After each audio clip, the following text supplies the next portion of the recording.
ॐ स्थापकाय च धर्मस्य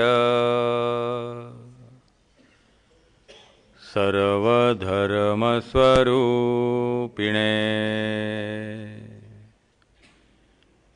अवतारवरिष्ठाय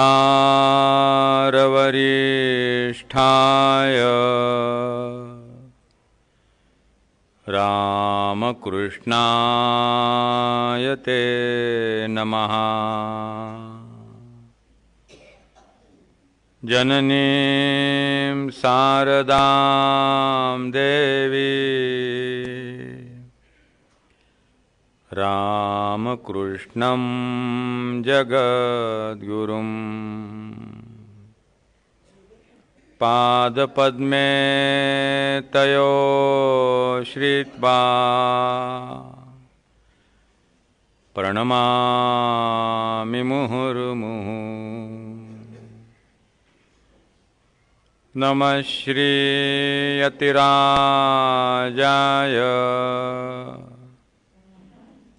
विवेकानन्दसूरये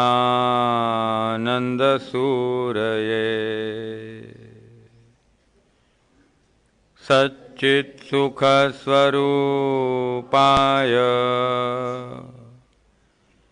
स्वामिने तापहारिणे शुकासारिखे पूर्णवैराग्यजाचे वसिष्ठा परिज्ञानयोगेश्वराचे कविवाल्मीका सारिखामान्यैसा नमस्कार माझा सद्गुरु रामदासा।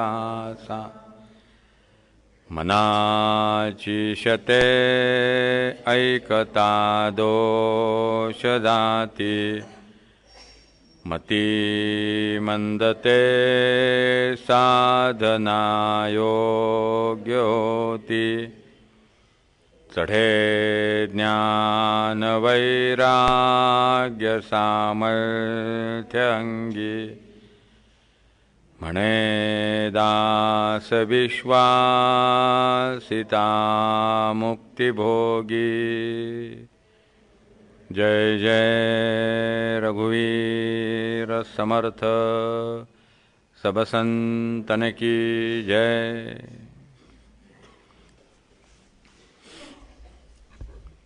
अहंता गुणे सर्व ही दुःख होते मुखे बोलिले ज्ञान ते व्यर्थ जाते सुखी राहता सर्व ही सुख आहे अहंता तुझी तोची शोधो निपाहे। मनोबोधातील सुख आणि दुःख हे विषय आपले चाललेले आहेत। त्यामध्ये मानवाच्या दुःखाचं मूळ कारण समर्थ या ठिकाणी सांगतात। अहंता गुणे सर्व ही दुःख होते। सगळ्या टकरा ज्या आहेत त्या दोन अहंकारांच्या टकरा आहेत। केवळ अहंकारामुळे मनुष्य स्वतःचं जीवन जे आहे ते दुःखी करतो। भीष्म कौरवांच्या बाजूने लढले तो त्यांचा इगोच होता।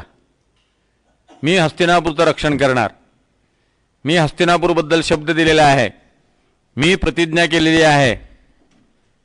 प्रतिज्ञा आणि शाप हे अहंकाराचे वेगवेगळे आविष्कार आहेत आणि ते पौराणिक वाङ्मयात खूप पाहायला मिळतात।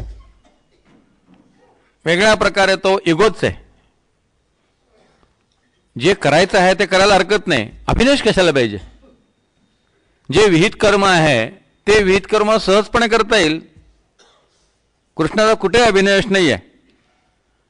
न धरी शस्त्र करी मी असं सांगितलं आणि वेळ आली ते शस्त्रसुद्धा हातात घेतलं. मी प्रतिज्ञेला सुद्धा बांधलेलं नाही आहे. सगळ्या गोष्टी लीला म्हणून भगवंताने करून दाखवल्या.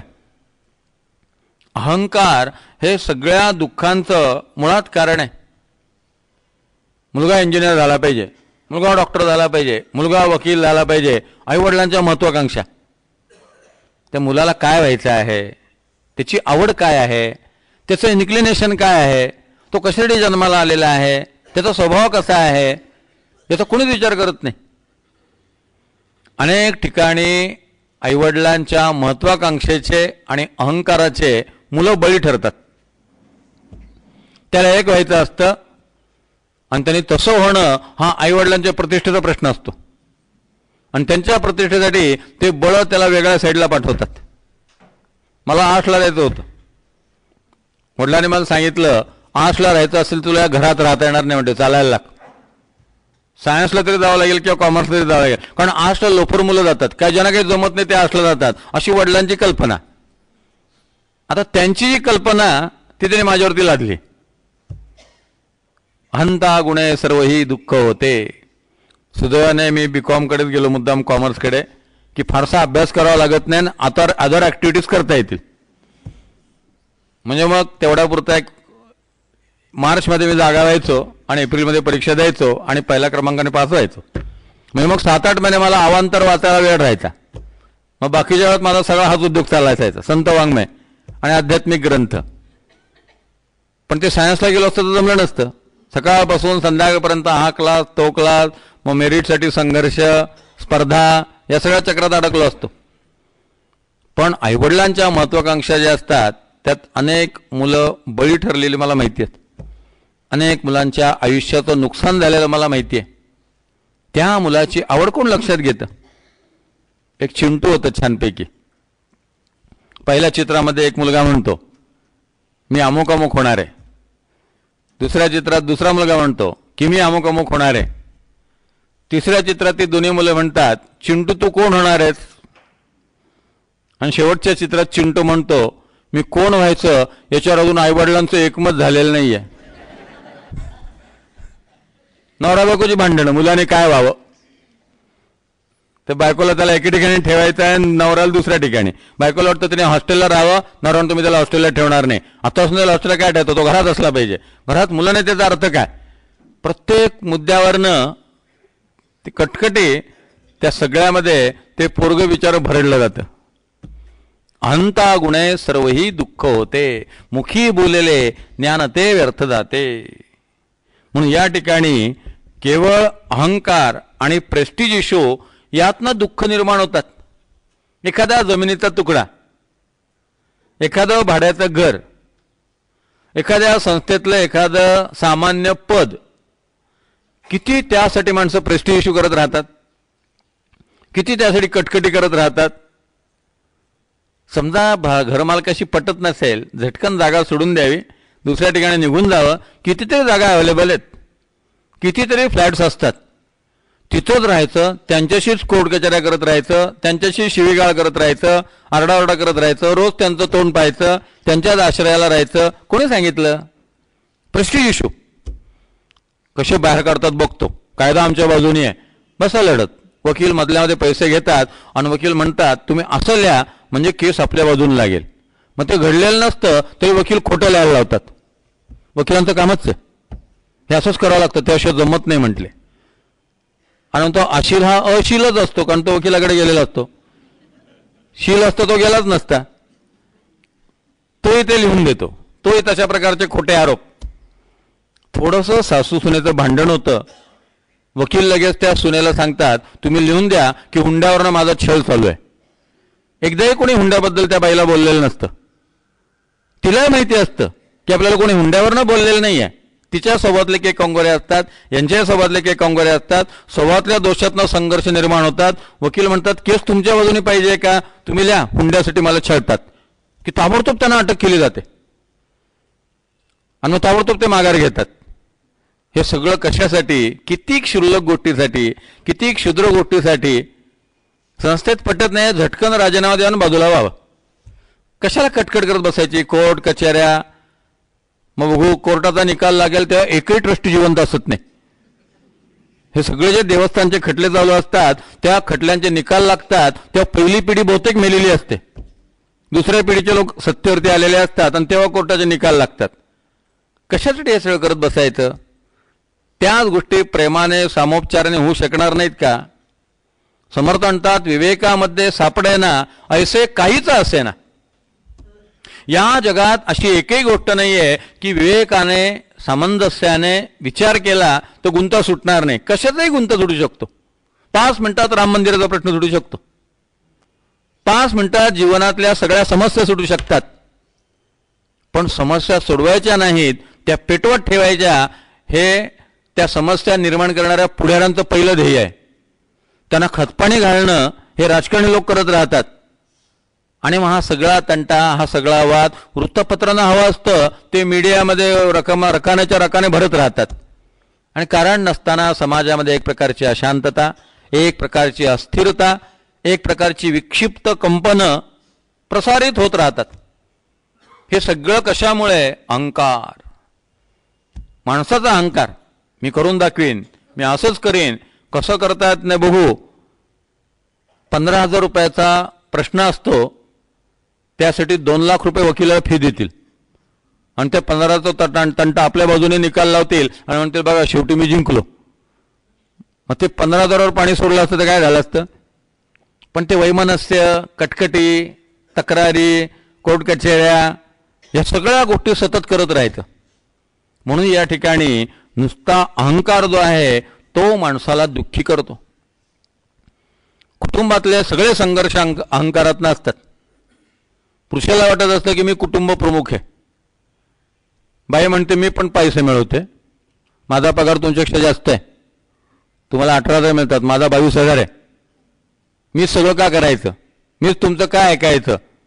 झालं कटकटी सुरू. म्हणजे या सगळ्यांच्या मुळाशी अहंकार हे कारण आहे.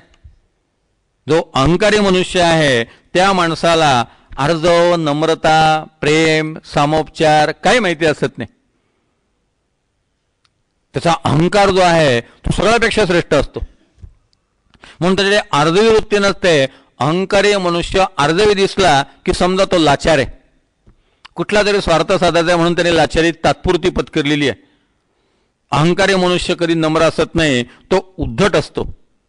त्याच्यात कधीही कर्माबद्दल जिव्हाळा असत नाही, त्याच्यात कर्माबद्दलचा दर्प असतो. त्याच्यात कुठल्याही गोष्टीचं प्रेम असत नाही, त्याच्या अंतःकरणात वासना असते. त्या वासनेला तो प्रेम म्हणू शकेल, त्या दर्पाला तो जिव्हाळा म्हणू शकेल. पण हा अहंकारी मनुष्य जो आहे तो कधी भगवंतावर भक्ती करू शकणार नाही. तो भक्तीचं अवडंबर करू शकेल, शो करू शकेल, नाटक उभं करू शकेल, खरी भक्ती तो नाही करू शकणार.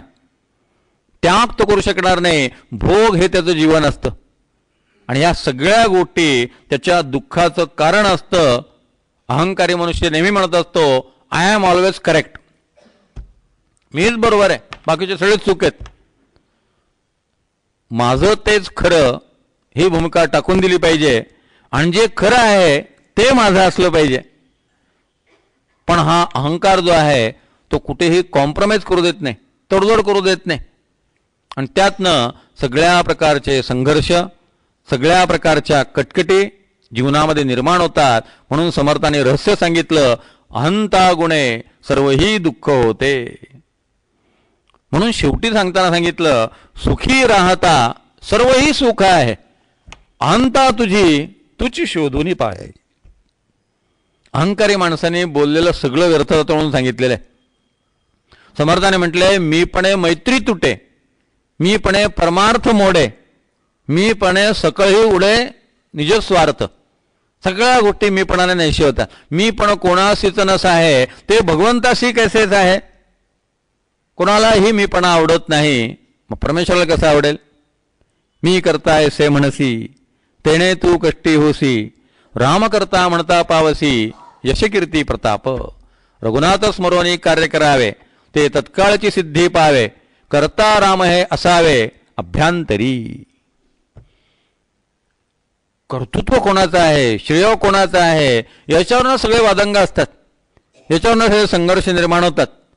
आणि संत म्हणतात मी भगवंताच्या हातातलं बावलं आहे, मी काही केलंच नाही आहे, मी निमित्त मात्र आहे, त्यांनी माझ्याकडनं करवून घेतलं. आय एम द इन्स्ट्रुमेंट, मी केवळ त्याच्या हातातलं इन्स्ट्रुमेंट आहे, अशी जर भूमिका असेल तर कुठलाही संघर्ष राहणार नाही, कुठल्याही कटकटी राहणार नाही. मी वाढवलेली संस्था आहे, बसा भांडत. मी निर्माण केलेलं गणेश मंडळ आहे, मी पहिला अध्यक्ष होतो. मग एका गणेश मंडळाची 2 गणेश मंडळं, मग एकाच कॉलनीत 4 गणेश मंडळं, प्रत्येकाचे अहंकार, प्रत्येकाचा अध्यक्षपद, मग प्रत्येकाच्या वर्गाण्या आणि प्रत्येकाचा गोंधळ. मग 4 ठिकाणी 4 लाऊडस्पीकर, मधल्यामध्ये जनतेचे हाल. केव्हा हे गणपती विसर्जित होत आहेत, रोज लोक नवस करत असतील गणपतीला, लवकर जा बाबा, पुढच्या वर्षी लवकर ये, पण आत्ता जा. सगळं अहंकारातून होतं. इतक्या संस्थांचं विभाजन, इतक्या कटकटी, इतक्या कोर्ट कचेऱ्या, हे सगळं जे आहे हे अहंकारातून निर्माण होतं आणि अहंकारामुळे मनुष्य दुःखी होतो. म्हणून समर्थ म्हणतात, सुखी राहता सर्वही सुख आहे. आनंद आपल्याला व्यस्त आला पाहिजे, आपल्याला आनंद निर्माण करता आला पाहिजे. जगात आपल्यापेक्षा किती दुःखी माणसं आहेत ती जर आपण पाहिली तर भगवंताने आपल्याला पात्रतेपेक्षा किती जास्त दिलेलं आहे याची आपल्याला जाणीव येईल. 2 वेळेस जेवायला मिळावं म्हणून माणसाला किती तास कष्ट करावे लागतात आणि कशा कशा प्रकारची हलकी सलकी कामं करावी लागतात हे एकदा आपण पाहिलं म्हणजे आपल्याला किती सन्मानाने व्यवस्थित जेवायला मिळतं आहे ते आपल्या लक्षात येईल. जरा बिडी कामगार बघा, जरा रस्त्यावरले मजूर बघा, त्यांची ती मातीत लोळणारी मुलं बघा, मळक्या कपड्याने इकडं तिकडं चालणारी त्यांची 3 वर्षाची 4 वर्षाची मुलं बघा. आपल्या 3 वर्षाच्या आणि 4 वर्षाच्या मुलांना आपण किती खेळणे आणतो, किती आनंदाने त्यांना मोठं करतो, वागवतो. काय असतं त्या मुलांजवळ? एके ठिकाणी मी पाहिलं, आई भांडे घासत होती आणि तिची 2 मुलं जी आहेत ती दगडं खेळत होती. काय खेळणार? वस्तूच नाहीत. त्याने लहान मोठ्या आकाराचे वेगवेगळे दगड गोळा केले होते, त्यातल्या त्यात वेगवेगळ्या रंगाचे दगड गोळा केले होते आणि त्या दगडांशी ते खेळत होते. सागर गोटे सुद्धा आणणं त्यांना कठीण आहे आणि आपल्याला परमेश्वराने किती दिलेलं आहे. म्हणून कधीतरी अनाथ आश्रमात जाऊन बघा, कधीतरी बालकाश्रमात जाऊन बघा. जी मुलं टाकून दिलेली असतात त्या मुलांची काय अवस्था असते, कशी ती वाढवली जातात, कशी ती मुलं वाढतात, ते सगळं दुःख पाहिलं की असं वाटतं आपण फार चांगल्या वातावरणात वाढलेलो आहोत. एखादं हॉस्पिटल बघा, त्या हॉस्पिटलमध्ये इन्क्युबेटरमध्ये उंदरासारखी पिल्लं असलेली ती मुलं पाहिली की असं वाटतं आपल्या मुलांचा जन्म किती व्यवस्थित झाला, किती चांगली ट्रीटमेंट त्यांना मिळाली, किती लहानपणापासून त्यांना व्यवस्थित खायला प्यायला सगळं मिळालं. आणि काय या मुलांचं भवितव्य आहे? जन्मला त्यांच्या वाट्याला सलाईन, त्यांच्या वाट्याला त्या सुया, ते मोठमोठ्याले इंजेक्शन्स, काय असं त्यांचं प्रारब्ध असावं? त्यानं आपण किती सुखामध्ये वाढलेलो आहोत. जगातली इतरांची दुःख पाहिली म्हणजे आपण किती सुख आहोत याची आपल्याला कल्पना येईल. डॉक्टर साठेंना भेटा ते तुम्हाला सांगतील किती माणसं, आंधळ्या माणसाची दुःख असतात, किती त्याच्या विवंचना असतात, यातना असतात. या मुलीचं मी काल तुम्हाला उदाहरण सांगितलं अकोल्याचे, तिने शाळा सोडून दिली. कुठे जाणार, कोणत्या डॉक्टरला दाखवणार? बरं, प्रत्येक ठिकाणी 200-200 रुपये कुठे देणार? मी तिच्या वडिलांना विचारलं, ते पानपट्टीवाले ते माझ्या ओळखीचे होते, ते माझ्या प्रवचनाला नेहमी यायचे. त्यांना मी विचारलं की म्हटलं मग दुसऱ्या डॉक्टरला तुम्ही नाही दाखवलं का? एका डॉक्टरने सांगितलं की उपयोग होणार नाही, तिथंच तुम्ही थांबलात का? अहो म्हटलं प्रत्येक वेळेला 200-200 रुपये फी कोणाला द्यायची? कारण स्पेशलिस्टमध्ये 200 रुपये घेतात, मग प्रत्येक वेळेला 200 रुपये फी केव्हा द्यायची? मग मी त्यांना सांगितलं, म्हटलं त्यांच्याकडून तुम्हाला काही पैसे मिळणार नाहीत. म्हटलं अशी ती मुलगी आहे. ठीक आहे म्हटलं, येऊ द्या म्हटलं, मी सगळं बघीन. पण घरामध्ये समस्या कशात बघा, आणि अशी किती दुःख जगामध्ये आहेत, किती व्यथा आहेत. त्या तुलनेने आपल्याला किती गोष्टी भगवंताने दिलेल्या आहेत. मग सुखी राहता सर्वही सुख आहे, अहंता तुझी शोधोनी पाहे. जर तू ठरवलंच की सुखात राहायचं, मला सगळं परमेश्वराने दिलेलं आहे. अनेक ठिकाणी प्रवासामध्ये मी असतो, मग लोक विचारतात तुमची काही गैरसोय नाही ना? ज्या कुटुंबात आपण मुक्कामाला असतो, हॉटेलमध्ये तर कधी राहण्याचा प्रश्नच येत नाही, पण ज्या कुटुंबामध्ये आपण राहतो ते लोक विचारतात तुमची काही गैरसोय नाही ना? मी त्यांना सांगतो, आपल्याला जे मिळालेलं आहे ते पात्रतेपेक्षा जास्त मिळालेलं आहे, हे माझ्या जीवनाचं सूत्र आहे. त्यामुळे जे मिळाले तेच लायकीपेक्षा जास्त आहे. तक्रार कोण करणार? तक्रार केव्हा करता येते? कमी मिळाले म्हणून तक्रार असते. जर लायकीपेक्षा जास्त मिळालेला आहे हा सतत भाव असेल तर सतत कृतज्ञतेचा भाव असला पाहिजे. परमेश्वराने खूप दिलेला आहे. सतत भीक मागत राहणं, सतत दयनीय असणं, ती विषयी सर्वदा दैन्यवाणा नको दैन्यवाणे जिणे भक्ती उणे. जितक्या गरजा जास्त तितकी दयनीयता जास्त, जितकी आकांक्षा आणि अपेक्षा जास्त तितकी दयनीयता जास्त. विहित कर्म करावं, आपलं कर्तृत्व दाखवावं आणि मिळवावं, पण लाचार नसावं. हे सगळ्या गोष्टी ज्या आहेत या इगोतनं निर्माण होतात. म्हणून सुखी राहता सर्वही सुख आहे, अहंता तुझी तुझी शोधुनी पाहे. म्हणून काल सांगत होतो, बॉसमननी पुस्तक लिहिलं आहे, गिव्ह हॅपीनेस ए चान्स. तुम्ही फक्त संधी द्या, आनंद तुमच्या जीवनात यायला तयार आहे. तुम्ही आनंदी व्हायचं ठरवा. तुम्ही जर ठरवलं तर जीवनातलं प्रत्येक दुःख हे तुम्ही एका क्षणात विसरू शकाल. देह दुःख एका क्षणात झटकू शकाल आणि पुन्हा तुम्ही आपल्या कामाला लागू शकाल. म्हणून त्यांनी म्हटलेलं आहे, तुम्हाला जर सुखी व्हायचं असेल, सर्वात पहिल्यांदा कोणी चुकलं असेल तर त्याला क्षमा करा. संघर्ष करत राहू नका. अर्थात चुकलेला क्षमा करणं म्हणजे तुरुंगातनं सुटलेल्याला मिठी मारणे नव्हे. तुरुंगात जावं लागेल, बडतर्फ केलं जाईल. विवेकपूर्वक आणि विचारपूर्वक प्रत्येक गोष्ट केली पाहिजे. बॉसमननी म्हटलेलं आहे, जीवनावरती प्रेम करा. काल हा मुद्दा आपण पाहत होतो की प्रत्येक गोष्ट जी आहे ती मनापासून करा. जसं माझं जीवन आहे तसं प्रत्येक वस्तूला जीवन आहे. खुर्चीला जीवन आहे.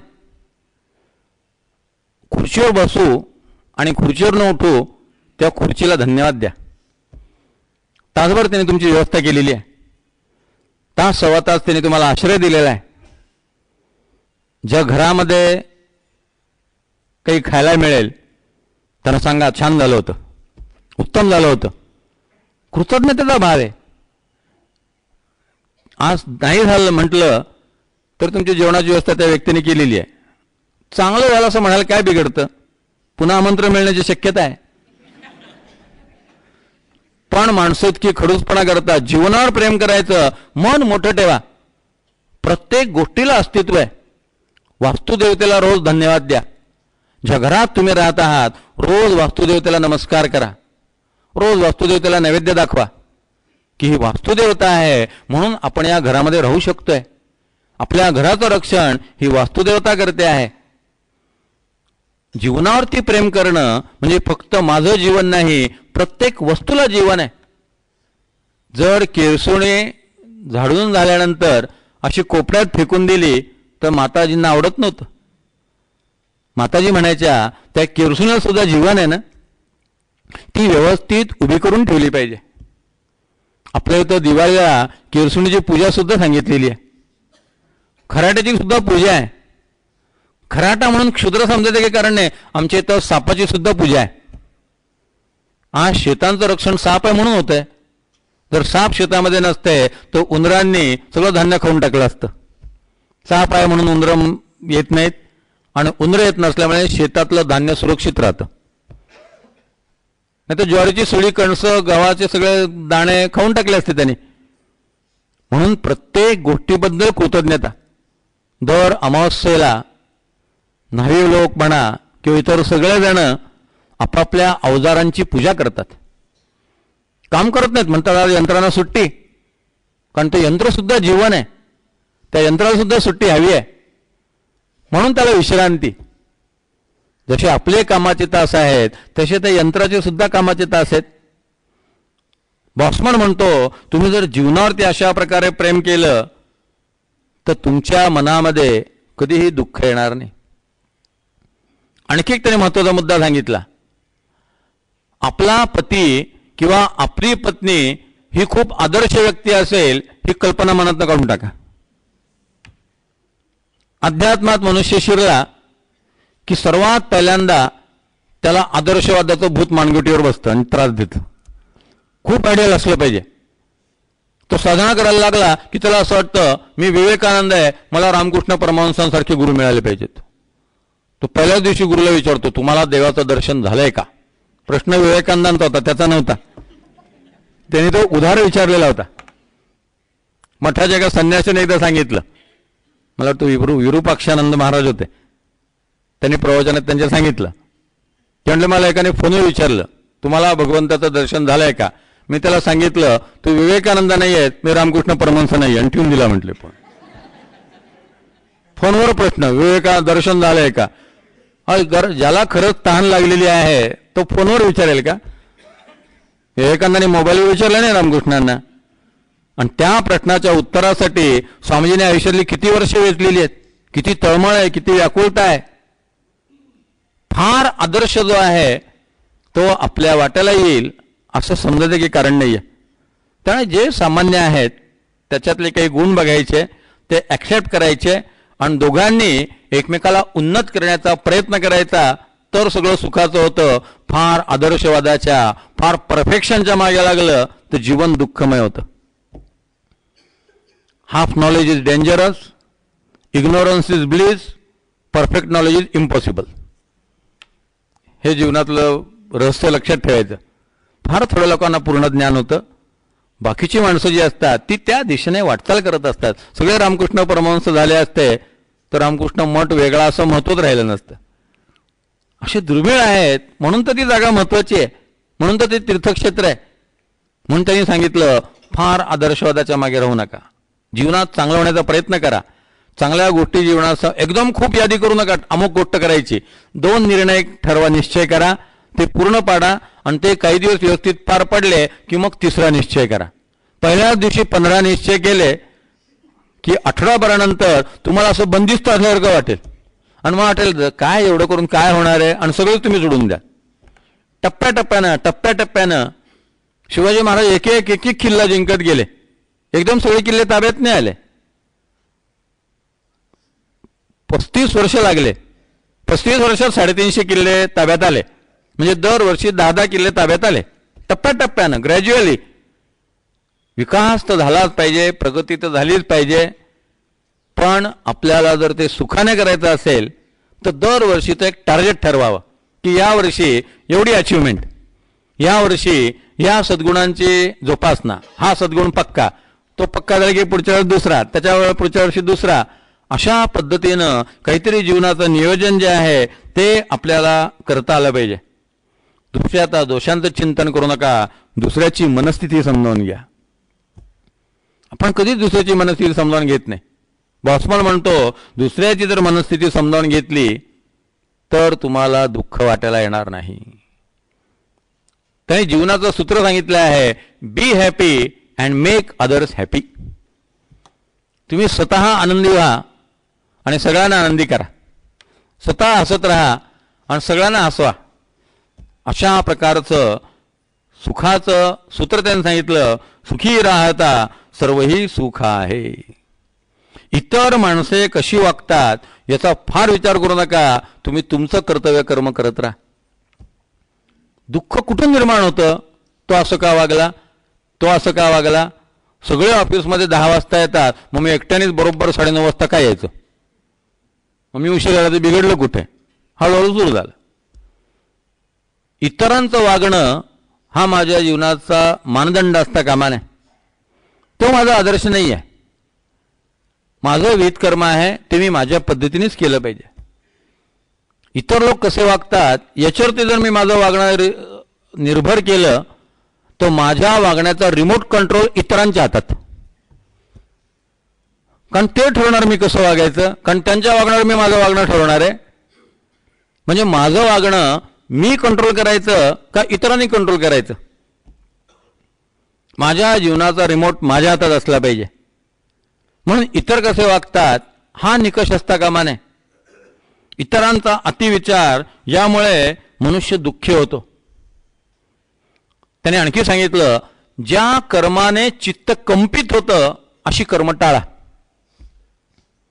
एखादं कर्म करायचं म्हटलं की कर्माच्या आधीपासून तुम्ही डिस्टर्ब व्हायला सुरुवात होते. याचा अर्थ असा की ते तुमचं विहित कर्म नाही. ते कर्म तुम्ही टाळायला पाहिजे. आधीपासूनच चित्तात अस्वस्थता निर्माण झाली. बघा, कोणाशी जर भांडायचं असलं ना आणि त्याचं प्लॅनिंग तुम्ही करत असलात, मनातल्या मनात विचारांची प्रिपरेशन करत असलात की लगेच अस्वस्थता येते, भीती वाटते. आपण असं बोलणार आहोत पण तो नीट ऐकून घेईल ना, त्याने जर रागाने आपल्याला मारलं तर झालं, मनातल्या मनात सुरू झालं. मग ज्या गोष्टीमुळे मनामध्ये आधीच कंपनं सुरू झालेली आहेत, अशा प्रकारचं कर्म जे आहे ते कटाक्षाने टाळा आणि इंद्रियांना त्या त्या कर्मापासून परावृत्त करा. त्यांनी म्हटलेलं आहे, दिवसातनं काही काळ एकांतात शांत बसा, अंतर्नाद ऐका, तुम्ही काय निर्णय घ्यावा हे तुमचं अंतर्मन तुम्हाला सांगेल. केव्हा तरी मनाला साथ द्या की मी काय करावं अशा परिस्थितीमध्ये. तुम्ही जर शांत बसलात, एक साधा प्रयोग आहे, एका विशिष्ट लग्नाला जावं की जाऊ नये हा तुमच्या पुढे प्रश्न आहे. की लग्न अटेंड करायचं का करायचं नाही. काही कारण असतील, काही गुंते असतील पाठीमागचे, त्याला भूतकाळाचा इतिहास असेल, संदर्भ असेल, पण तुम्ही द्वंद्वामध्ये आहात. एक मन म्हणतं जायला पाहिजे, दुसरं मन म्हणतं जायला नको. एक साधा विचार करा. 15 मिनिटं एकांतात बसायचं, 15 मिनिटं शांत निर्विचार बसायचं. निर्विचार होता नाही आलं तर जप करा, भगवंताचं नाम घ्या, ध्यान करा. आणि त्याच्यानंतर जेव्हा तुम्ही व्यावहारिक जगतामध्ये याल तेव्हा त्या लग्नाच्या विषयी जो पहिला विचार तरंग तुमच्या मनामध्ये येईल ते करा. That is your intuition. मग नंतर पुन्हा द्वंद्व सुरू होईल. स्वभावानुसार पुन्हा द्वंद्व सुरू होईल. पण तुम्ही 15 मिनिटं शांत बसला होतात आणि शांत बसल्यानंतर जो विचार तरंग तुमच्या मनात पहिल्यांदा आला, शांत बसून झाल्यानंतर एकदम लग्नाची आठवण आली आणि तुमच्या मनात येऊन गेलं, अरे आपण या लग्नाला जायला पाहिजे, की समजा तो तुमचा अंतर्नाद आहे. असं वाटलं काय नाही आपण या लग्नाला नाही जायचं, की समजा तो तुमचा अंतर्नाद आहे. मग अंतर्नाद जो आहे त्याच्या विरुद्ध वागू नका, त्यानुसारच करा, ते तुमच्या हिताचं ठरेल. लोकांचे नाद ऐकू नका आणि त्यांच्या नादी लागू नका. अंतर्नाद ऐका, स्वतःचा कॉन्शियस. समर्थ म्हणतात उदंडांचे उदंड ऐकावे, अंतरी प्रत्यय पहावे, खरे खोटे निवडावे अंतर्यामी. स्वतः विचार करायला शिकलं पाहिजे. स्वतःची विचारशक्ती जी आहे ती डेव्हलप केली पाहिजे. अनावश्यक कचरा तुमच्या डोक्यात साठवू नका. कुठल्याही गोष्टीने फार सिरियस होऊ नका. कुठल्याही गोष्टीचा फार विचार करू नका. कुठल्याही गोष्टीच्या फार खोलामध्ये जाऊ नका. हे सगळी दुःखाची कारण आहेत. थोडं काही झालं की मनुष्य इतक्या डीपमध्ये जाण्याचा प्रयत्न करतो. इन्व्हेस्टिगेशनची गरज केव्हा असते? दुखणं फार मोठं असेल तर. साध्या दुखण्याच्या वेळी आपण इन्व्हेस्टिगेशन करत नाही. पडसं झालेलं आहे, डॉक्टर लगेच म्हणत नाहीत नाकाचा एक्सरे काढून घ्या, कारण तेवढं सिरियस नाही. पडसं झालेलं आहे, 2 दिवसांनी बरं होईल. औषध घेतलं नाही तरी बरं होईल आणि औषध घेतल्याने पण बरं होईल. किरकोळ गोष्ट आहे. मग साध्या गोष्टीमध्ये तो असं का म्हटला, त्याने माझ्याकडे असं का पाहिलं, तो आज माझ्याशी का बोलला नाही. झोपतच नाही माणसं रात्रभर. कळवतात रात्रभर झोप नाही आली म्हटले, कारण तो मनुष्य मेठात भेटला पण माझ्याकडे त्यांनी पाहिलं सुद्धा नाही, बोलला सुद्धा नाही. नसेल बोलला, तो त्याच्या नादामध्ये असेल, तंद्रीमध्ये असेल, त्यांनी तुम्हाला नीट पाहिलं नसेल, ओळखलं नसेल. तुम्ही का नाही त्याच्याशी बोललात हा प्रश्न नाही का? तुम्ही बोलायचं. पण माणसं कारण नसताना साध्या गोष्टींवरती ओव्हर स्ट्रेस करतात, अति महत्व देतात आणि जीवनामध्ये दुःख निर्माण होतं. सुखी राहता सर्वही सुख आहे. मी जर सुखात राहायचं ठरवलं तर हे प्रसंग जे आहेत ते मला दुःखदायक ठरणार नाहीत.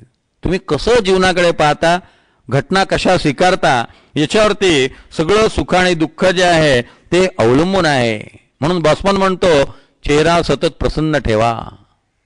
चेहरा प्रसन्न ठेवला की निम्मे दुःखाचे प्रसंग आपोआप नाहीसे होतात. खूपदा तुमचा प्रसन्न चेहरा पण दुःख निघून जातं. अशा पद्धतीनं प्रत्येक गोष्ट जी आहे ती हसतमुख होऊन स्वीकार करण्याचा तुम्ही प्रयत्न करा. खोट्या स्तुतीपासून सावध राहा, खोट्या निंदेपासून सावध राहा. कोणीतरी तुमची खोटी स्तुती करतो, तुम्ही ओढले जाता आणि अडचणीत येता. कारण त्यांनी तुमची स्तुती केलेली आहे, आता तुम्हाला कॉम्पेन्सेशन दिलं पाहिजे. तो कशानेही उत्तेजित होऊ नका. कोणीतरी तुम्हाला उत्तेजित करतं आणि तुम्ही उत्तेजित होता आणि एकदम काहीतरी स्फोटक बोलून जाता, एकदम प्रवाहामध्ये उडी घेता. तुमच्या मनात इच्छा नसते, पण बाकीचे लोक जे आहेत ते तुम्हाला बोलावून उत्तेजित करतात. आम्हाला आश्चर्य वाटतं तुम्ही कसं काय सहन केलं, की तो मनुष्य विचार करायला लागतो. लोक भडकवून देतात की तुम्ही कसं सहन केलं. मग त्यालाही असं वाटायला लागतं रे आपण उगीच सहन केलं. मग त्याच्या मनामध्ये रिव्हेंजस थॉट, सुडाचा विचार प्रक्षेपित करायचा. म्हणून बॉसमन म्हणतो कोणाच्याही बोलण्यावरनं आणि कोणाच्याही सांगण्यावरनं उत्तेजित होऊ नका. किती साधे साधे प्रसंग असतात, त्या साध्या साध्या प्रसंगाने आपण अकारण डिस्टर्ब होतो. साध्या साध्या प्रसंगाने कारण नसताना आपण आपली झोप उडवून घेतो. या सगळ्या गोष्टींकडे तटस्थपणे साक्षीत्वानं आपण पाहायला शिकलं पाहिजे की ठीक आहे, असा योग होता, असं घडलेलं आहे, पुढच्या वेळेस परिस्थिती बदलेल.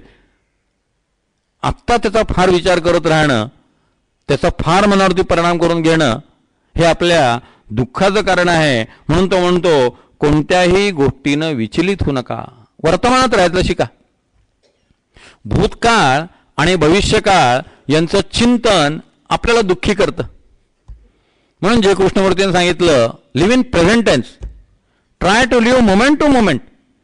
चालू क्षण हेच जीवन, हा त्यांचा बेसिक सिद्धांत आहे. फार भूतकाळाचा आणि भविष्यकाळाचा विचार करू नका. त्याचं ओझं जे आहे ते वाहून येऊ नका. आणि आपण जर वर्तमान काळात जगायचं ठरवलं ना, तर वर्तमान काळात नेहमी आनंद आहे. या क्षणापासून आनंद सुरू आहे. सगळं दुःख आणि त्याचं उगाळण्याचं प्रकरण जे आहे ते भूतकाळ आणि भविष्यकाळाच्या संदर्भातलं आहे. काल तो कसा वागला आणि उद्या तो कसा वागेल, काल ती काय म्हणाली आणि उद्या काय म्हणेल. कारण नसताना टेन्स्ड, बॉदर्ड, ह्या सगळ्या गोष्टी ज्या आहेत त्या जर मनाने झटकल्या तर या क्षणापासून आपल्याला आनंदात राहता येईल. आणखी एक महत्त्वाची सूचना त्यांनी दिली, ती आपल्या सगळ्यांना आवश्यक आहे. तुम्हाला सुखात राहायचं असेल तर कुठल्याही व्यक्तीमध्ये फार गुंतू नका. Over involvement. प्रिय व्यक्ती आजारी पडली की झाली डिस्टर्ब. त्याला हॉस्पिटलमध्ये ॲडमिट केलं की चक्करून माणसं पडतात. का तर म्हणले वडिलांना ॲडमिट केलं म्हणून मला चक्कर आली. अरे वडिलांची सेवा करायसाठी नीट व्यवस्थित राहा. तुला जर चक्कर येईल तर वडिलांची सेवा कोण करणार. तू वडिलांच्या सेवेसाठी व्यवस्थित राहिलं पाहिजे. असे आघात जे आहेत पसवता आले पाहिजे, मनाला कणखर असलं पाहिजे. ओव्हर इन्व्हॉल्वमेंट हे दुःखाचं कारण आहे. सगळ्यांवरती प्रेम असावं, कोणाबद्दलही द्वेष नसावा. आणि ज्या व्यक्तीवरती प्रेम आहे त्या व्यक्तीचा मृत्यू झाला, ती आजारी पडली, काही कारणामुळे त्या व्यक्तीशी मतभेद निर्माण झाले, काही कारणामुळे ती व्यक्ती आपल्यापासून निघून गेली, तिने आपला त्याग केला, आपल्याला सोडून दिलं, त्याचा अर्थ एवढाच समजावा की त्या व्यक्तीचा आपल्या जीवनातला रोल संपलेला आहे. आपला त्या व्यक्तीच्या जीवनातला रोल संपलेला आहे. का त्याच्याशी दोष द्यावा. 30 वर्ष मी सार्वजनिक जीवनामध्ये, 30 वर्षात कितीतरी लोकांशी संबंध आले. सगळे लोक सर्व काळ बरोबर राहिले अशातला भाग नाही आहे. काही लोक मध्यातनं सोडून गेले याचा अर्थ माझा त्यांच्या जीवनातला रोल संपला. जोपर्यंत त्यांना माझ्याकडनं जे हवं होतं ते मिळालेलं आहे, आता आणखी चांगल्या गोष्टी त्यांना हव्या आहेत त्या दुसरीकडे मिळू शकतील. न तुम बेवफा हो न हम बेवफा है, मगर क्या करे अपनी राहे जुदा है. आपले रस्ते वेगळे आहेत. जर एखाद्या माणसाशी संबंध बंद झाले तर सतत त्याच्याबद्दल वाईटच बोलत राहिलं पाहिजे का.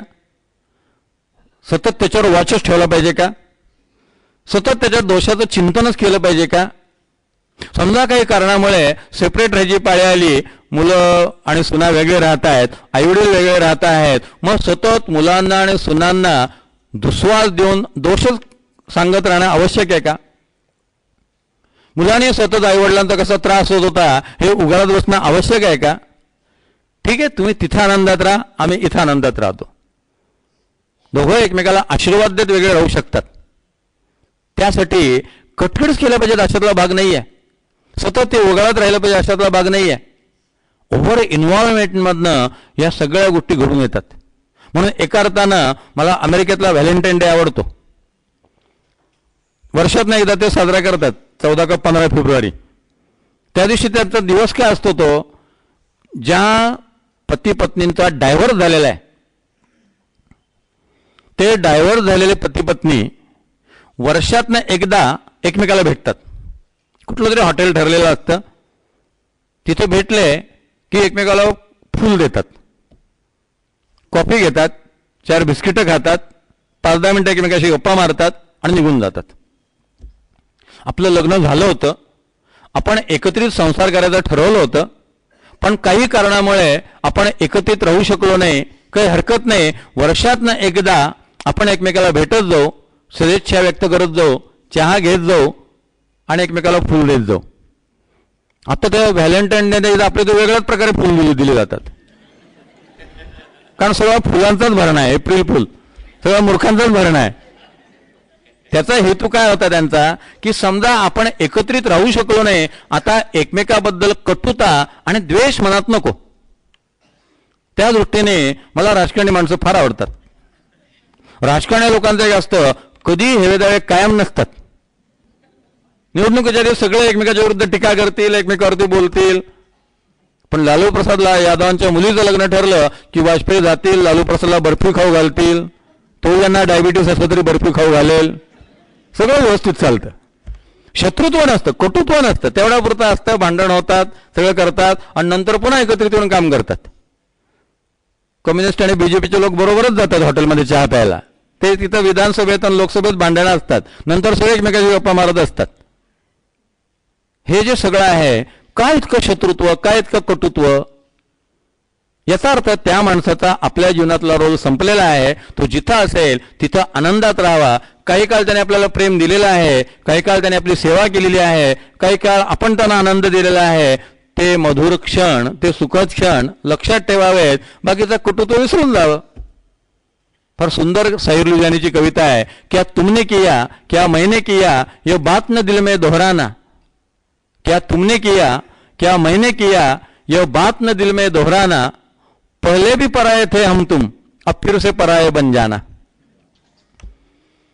आधी आपण परिचयाचे होतो, त्यातनं आपला परिचय झाला, त्यातनं आपण एकत्रित राहिलो. आता आपल्याला एकत्रित राहणं कठीण झालेलं आहे. आपण आता सेपरेट होऊ आणि पुन्हा आता आपण एकमेकाचा परिचय नसल्यासारखे वागू. अब फिर से पराये बन जाना. चलो एक बार फिर से अजनबी बन जाए हम दोनों. दोघे पुन्हा अजनबी होऊन जाऊ एकमेकाला. उगीच ते उगाळ्यात बसायचं, कोर्ट कचऱ्या करत राहायचं, कटकटी करत राहायचं काही आवश्यकता आहे का? एका क्षणात दुःखातनं बाहेर पडता येतं, वाढवायचं नाही असं ठरवलं तर. आणि कटकडीच करत राहायचं, संघर्षच करत राहायचा. माझ्या मित्राची एक पत्नी 50व्या वर्षापर्यंत दोघांचं व्यवस्थित चाललं होतं. 50व्या वर्षी त्याने दुसऱ्या कुठल्या तरी स्त्रीबरोबर लग्न केलं. 18 वर्षाची मुलगी, 15 वर्षाचा मुलगा, ती पत्नी, ते तिघे माझ्याकडे आले. आधी मला बाहेरनं कळलं होतं, नंतर ती बाई मला भेटायला आली. भेटायला आल्यानंतर त्या बाई सगळं सांगत होत्या. तर आम्ही एकच प्रश्न विचारला, आर्थिक समस्या आहे का? आता तुम्हाला तिघांना जे वेगळं राहावं लागणार आहे, काही पैशाचा प्रश्न आहे का? त्यांना आर्थिक समस्या काही नाही म्हटले, आम्ही अगदी व्यवस्थित राहू शकू. म्हटलं सगळ्या गोष्टी विसरून जा, कोर्टात जाऊ नका, कुठला खटला करत बसू नका, काहीही करू नका. रोज ते चांगले राहावेत, आनंदात राहावेत यासाठी परमेश्वरावर प्रार्थना करा. त्यांचं नशीब त्यांच्याजवळ, तुमचं नशीब तुमच्याजवळ. काहीच डोक्यात ठेवू नका. चलो एक बार फिर से अजनबी बन जाए हम दोनों. तुम्ही माझ्या मनाबद्दल कटुता ठेवू नका, तुम्ही त्यांच्याबद्दल कटुता ठेवू नका. दोघांनी आपापला मार्ग जो आहे तो व्यवस्थित चालू ठेवावा.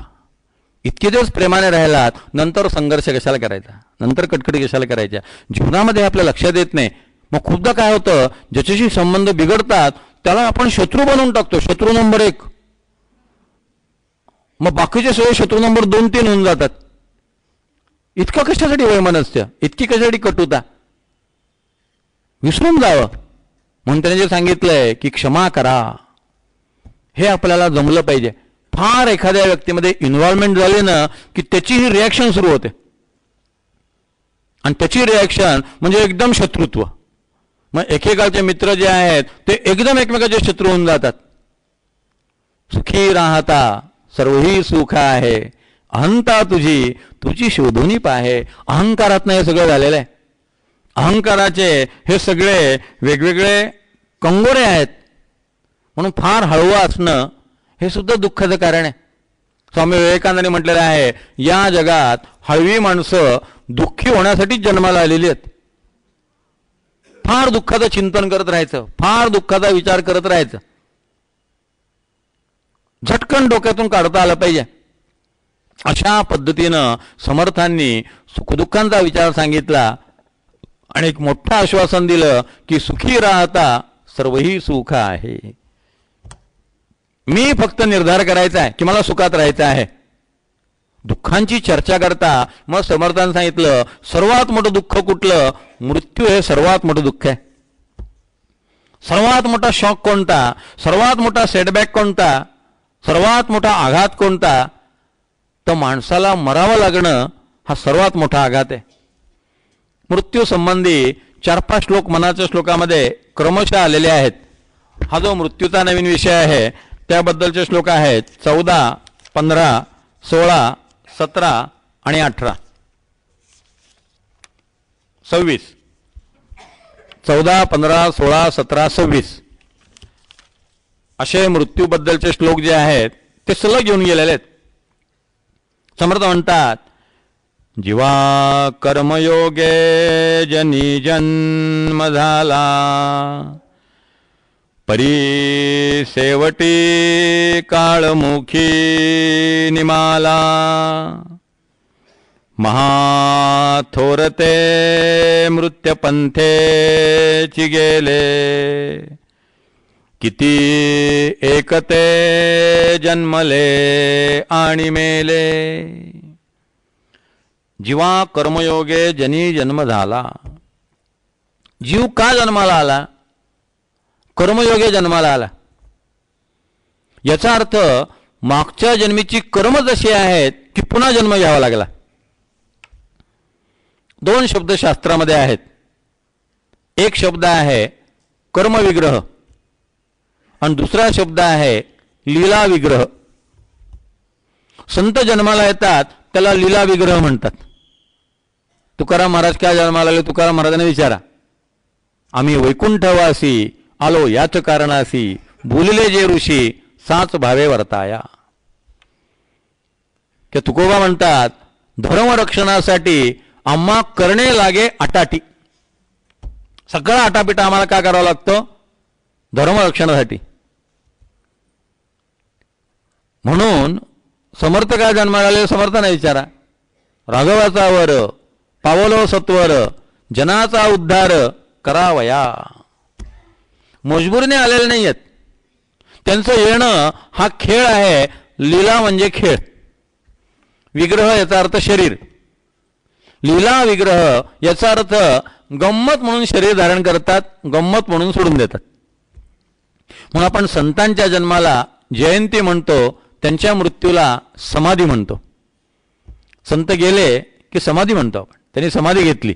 सामान्य मनुष्य म्हणतो तर आपण ते गेले म्हणतो, ते मरण पावले, त्यांचा मृत्यू झाला. पण संत जर असले तर आपण संतांचा मृत्यू झाला म्हणत नाही, त्यांनी समाधी घेतली. स्वामी विवेकानंदांनी 4 जुलै 1902 महासमाधी घेतली. भगवान रामकृष्ण देवांनी 18 ऑगस्टला 16 ऑगस्टला महासमाधी घेतली. आपण महासमाधी घेतली असं म्हणतो, ते मरण पावले असं म्हणत नाही. फार तर देहत्याग केला म्हणून या शरीराला त्याने सोडून दिलं. म्हणजे त्यांच्या हातात होतं, देह स्वीकारणं त्यांच्या हातात होतं, देहाचा त्याग त्यांच्या हातामध्ये होता. महाथोरते मृत्यूपंथीची गेले, किती एकते जन्मले. आणि मोठी माणसं सुद्धा मृत्यूपंथाला जातात, पण त्यांचं जाणं आणि त्यांचं येणं स्वाधीन असतं. भगवान रामकृष्ण गोष्ट सांगायचे की एका चोराला पकडून नेत होते. बाजूला 8 पोलीस होते.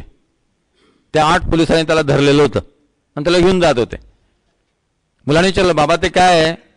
वडील म्हटले तो चोर आहे म्हटले, त्याला पकडून नेतात.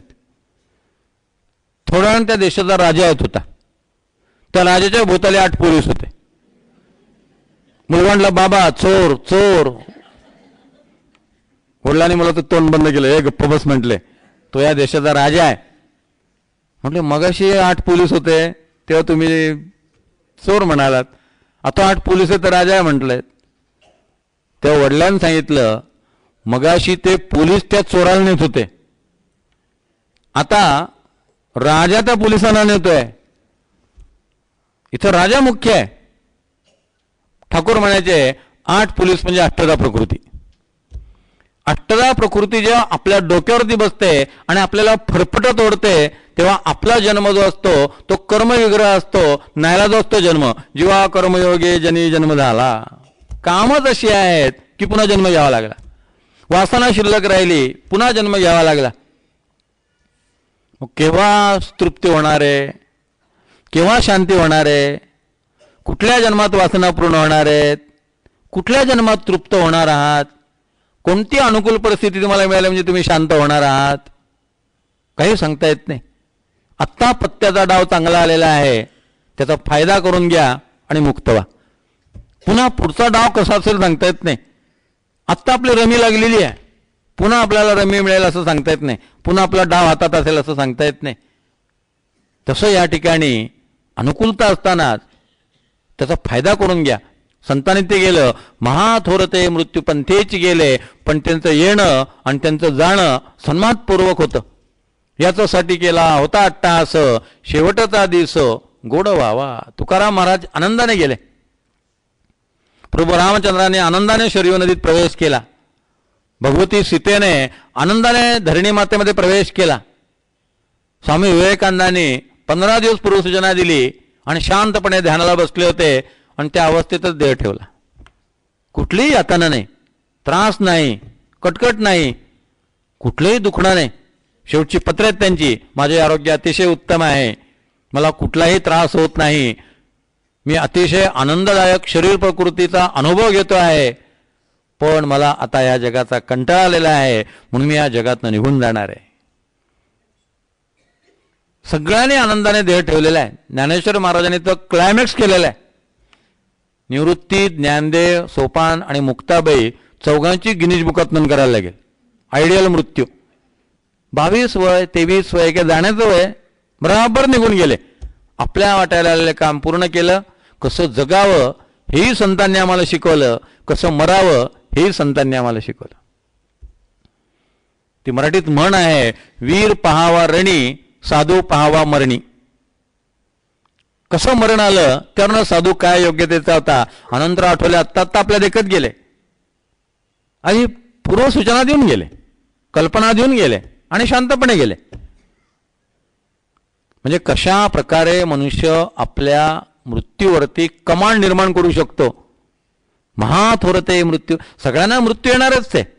स्पष्टपणे समर्थ म्हणतात, गेले बहुता काळांचे, गेले बहुत वैभवांचे, गेली पंडितांची थाटे, मृत्यूने म्हणे वर्णावर्ण, मृत्यूने म्हणे हा ब्राह्मण, मृत्यूने म्हणे हा चक्रवर्ती, मृत्यूने म्हणे हा नृपती, मृत्यूने म्हणे हा संन्यासी, मृत्यूने म्हणे हा कर्मनिष्ठ, मृत्यूने म्हणे हा एकनिष्ठ. सगळे जातात. ऐसे हे सगळेही गेले. तेवढं एकच डिपार्टमेंट क्लीन आहे, तिथं कोणाला सवलत नाही, तिथं कोणी एक्सेप्शन नाही. 7 चिरंजीव ही खोटी कल्पना आहे. थोडं आपल्याला ऐकून जरा धक्का बसेल, जरा धाडसी विधान वाटेल. यद दृष्टम तद नष्टम हा जो वेदांताचा सिद्धांत आहे, त्या सिद्धांताला 7 लोक अपट ठरू शकत नाही. या जगामध्ये कोणीही चिरंजीव नाही. ज्यांना नर्मदा काठी अश्वत्थामा दिसतो त्यांना तो भ्रम झालेला असतो. एकतर भ्रम असतो, अज्ञान तरी असतं, भास तरी असतो किंवा लबाडी तरी असते. आता काय ते त्या दर्जाचा माणसावरनं ठरवा कोण आहे ते. बहुसंख्य ठिकाणी लबाडीच असते. आपल्याला काहीतरी अनुभव आला हे लोकांना कळलं पाहिजे म्हणून खोटे अनुभव सांगितले जातात. काही अश्वत्थामा जिवंत असू शकत नाही. चिरंजीव ह्या शब्दाचा अर्थच असा की जो कीर्तीने शाश्वत आहे. मग त्या दृष्टीने राम चिरंजीव आहेत, कृष्ण चिरंजीव आहे, मग 7 चिरंजीव नाही आहेत, लाखो चिरंजीव आहेत.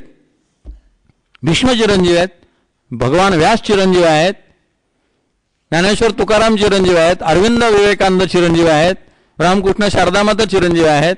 ज्यांनी ज्यांनी सत्कर्म केलेली आहेत, जे पवित्र जीवन जगलेले आहेत, ज्यांची स्मृती हजारो वर्ष शिल्लक राहणार आहेत, ते सगळे चिरंजीव. फक्त हे 7 लोक चिरंजीव आणि त्यांचं शरीर शिल्लक राहणार आहे. कुठल्या नियमानुसार राहणार हा महत्त्वाचा प्रश्न आहे. या जगामध्ये कुठलंही शरीर शिल्लक राहत नाही. जातस्य ध्रुव मृत्यू जीवासवे जन्म मृत्यू जोड जन्मजात अतर्क्याना झाले काही जरी अकस्मात मरणकल्पनेशी थांबे तर्क जाण त्यांचा पराधीना हे जगती पुत्र मानवाचा. मृत्यू हा अटळ आहे, प्रत्येकाला मरावा लागणार आहे. पण सर्वात मोठी गंमत अशी आहे, चिरंजीव हे सर्वही मानतात. म्हणून पुढच्या श्लोकात म्हटलेलं आहे, मना पाहता सत्य हे मृत्यभूमी जिता बोलती सर्व ही जीव मी चिरंजीव हे सर्व ही मानिताती अकस्मात सांडोनिया सर्व जाती. या ठिकाणी मरण जे आहे ते अटळ आहे. मग मरणाची पूर्वतयारी का नसावी? चिरंजीव मानतात हे दुःखाचं खरं कारण आहे. प्रत्येकाला जर कल्पना असेल मी नक्की मरणार आहे तर दुःख वाटायचं कारण काय? माणसं स्वतःला चिरंजीव समजतात हे त्यांच्या दुःखाचं कारण आहे. फार सुंदर तो संवाद आहे युधिष्ठिर आणि यक्ष यांच्यातला. यक्षाने विचारलं की आश्चर्य काय या जगामध्ये? युधिष्ठिराने सांगितलं की इतकी माणसं मरत आहेत, त्यांच्या अंत्ययात्रा जाताना दिसत आहेत आणि माणसं स्वतःला चिरंजीव समजतात. हे सर्वात मोठं आश्चर्य आहे. ताबडतोब भक्तीला लाग, झडझडूनही व्हायला निघ असं माऊली म्हणते. किंवा कल करे सो आज कर, आज करे सो अप, पलमे प्रलय होगा फिर करेगा कब असं कबीर म्हणतात. याचं कारण मृत्यू केव्हाही येऊ शकतो. आपण चिरंजीव समजतो याचा अर्थ आपण मृत्यूला तयार नसतो, आपण मेंटली प्रिपेअर्ड नसतो. आपण जर मृत्यूला तयार असू तर, आपण मृत्यूची पूर्वतयारी केली असेल तर. आणि सर्वात मोठं शोकांतिका काय आहे? अकस्मात. मरणाचं एक वैशिष्ट्य आहे अकस्मात. आणि अकस्मात हे मृत्यूचं सौंदर्य आहे. म्हणून ज्योतिषशास्त्राचा एक नियम आहे, एक संकेत आहे की माणसाचं मरण सांगू नये. समजा एखाद्या ज्योतिषाला कळलं की हा मनुष्य अमुक दिवशी मरणार आहे, ते सांगू नये. असा संकेत आहे की त्या माणसाने मरण जाहीर करायचं नाही. मरणाचं वैशिष्ट्य असं आहे की मनुष्य अचानक निघून जातो आणि अचानक जावं लागेल म्हणून सतत भगवंताच्या चिंतनात राहायचं. मरणाचे स्मरण असावे, हरिभक्तीस सादर व्हावे, मरोन कीर्तीस उरावे येणे प्रकारे. केव्हाही मरण येऊ शकतं. मग जेव्हा मरण येईल तेव्हा भगवंताचं चिंतन घडेल याची गॅरंटी नाही. मग सतत भगवंताच्या चिंतनात असलं म्हणजे त्याच चिंतनामध्ये मरण येईल. वेगळा प्रयत्न करण्याची गरज नाही. कारण मरणाचं वैशिष्ट्य असं आहे की मरण अकस्मात येतं. बघा आपण नेहमी चर्चा करताना आढळतो, सकाळी आमच्याबरोबर चहा पिला होता, दुपारी 3ला माझ्याशी मोबाईलवर न बोलले, ते किती गप्पा मारत होते मोबाईलवरती, संध्याकाळी आपण नाटक पाहायला जाऊ म्हणून म्हणत होते. मग बायको सांगतो आम्ही चहा केला, मला म्हटले चहा कर. मी चहा करायला आतमध्ये स्वयंपाकघरामध्ये गेले आणि चहा आणून दिला तर खुर्चीने मान टाकलेली होती आणि गेलेले होते. सगळ्या गोष्टी अचानक अकस्मात हे मृत्यूचं वैशिष्ट्य आहे. कोणालाही माहिती असत नाही, आपल्यापैकी कोणालाही माहिती नाहीये की आपला अंतकाळ कसा असेल. 80 वर्षाच्या माणसाला माहिती असत नाही, 88 वर्षाच्या माणसाला माहिती असत नाही, 90 वर्षाचा मनुष्य सांगू शकत नाही. माझ्या माहितीच्या एक बाई आहेत, गेले 8 महिने त्या अंथरुणाला खिळून आहेत, पूर्ण बेशुद्ध आहेत, वय 90 आहे, 90 वर्षाच्या आहेत, अंथरुणाला खिळून आहेत, शुद्ध पूर्ण हरपलेली आहे, सगळं अन्न पाणी नळ्यांमधनं चाललेलं आहे, त्या कोणाला ओळखत नाही, डोळे उघडे असतात, डोळे कधी बंद करतात, काही माहिती नाही, पण अजून जिवंत आहेत, भाग्यवान आहेत. मुलगा अजून सेवा करतोय, मुलगा अजून खर्च करतोय, भाग्यवान आहेत. पण केव्हा देतील काय माहिती नाही, तुम्ही काही सांगू शकत नाही. अकस्मात जाणार, म्हणून अकस्मात सांडो. अकस्मात जाणं हे मृत्यूचं सर्वात सौंदर्य आहे. आधी जर कळलं ना तर सगळीच मजा निघून जाईल. रिझल्ट जर आधीच कळला ना तर परीक्षेतली सगळी मजा निघून जाईल. रिझल्ट अचानक कळतो, शेवटी कळतो, म्हणून तो मजा आहे. मग परीक्षा द्यायची, सगळी धडपड करायची, आणि मग तो रिझल्टचा दिवस असतो, त्या दिवशी ते कळतं. आधीच जर मार्क कळले ना तर रिझल्टच्या दिवशी काही मजाच राहणार नाही. हा, बाकीच्यांची मजा राहील रिझल्टची, याला काही वाटणार नाही, कारण याला मार्क्स आधीच कळलेले आहेत. म्हणून माहिती नाही, अज्ञान हे काही काही वेळेला खरंच आनंददायी ठरतं. अकस्मात सांडून या सर्व जाती, चिरंजीव हे सर्व ही मानिताती. या ठिकाणी चिरंजीव मानणं म्हणजे नेमकं काय, उद्याच्याला त्याचा थोडासा विचार. पुढचे मृत्यूचे जे 2 श्लोक आहेत ते, आणि त्याच्यानंतर नुपेक्षी कदा देव भक्ताभिमानी, नुपेक्षी कदा रामदासाभिमानी. भगवंत आपल्या भक्ताचं रक्षण करतो, कधी उपेक्षा करत नाही, तो भक्ताच्या मदतीला धावून येतो. या 20 श्लोकांचे विवेचन आपण उद्याच्याला प्रारंभ करू. आणि खरंच भगवंत मदत करतो का तो आपला मानसिक भ्रम आहे, या अंधश्रद्धा निर्मूलन समितीचं उत्तर आपण उद्याच्याला बघू. सगळ्यांच्या हृदयस्थ परमेश्वराला मनपूर्वक प्रणाम. जय जय रघुवीर समर्थ.